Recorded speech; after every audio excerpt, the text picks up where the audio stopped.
बस जी बड़ी शदीद बारिश हुई है इस्लामाबाद में जी।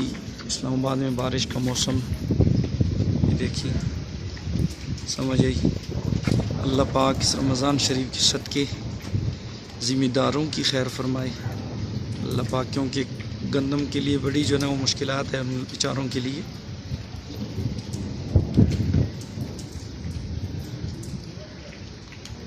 इंशाल्लाह बारी भी उसमें हुई है, समझ आई। तो ज़िम्मेदार बेचारे जो है ना वो गंदम वगैरह उनके लिए काफ़ी परेशानी है, क्योंकि अभी गंदम फिर जो है ना वो गीली हो चुकी है, फिर अभी सुखाएंगे। जिन्होंने अभी काटी भी नहीं है बेचारों ने,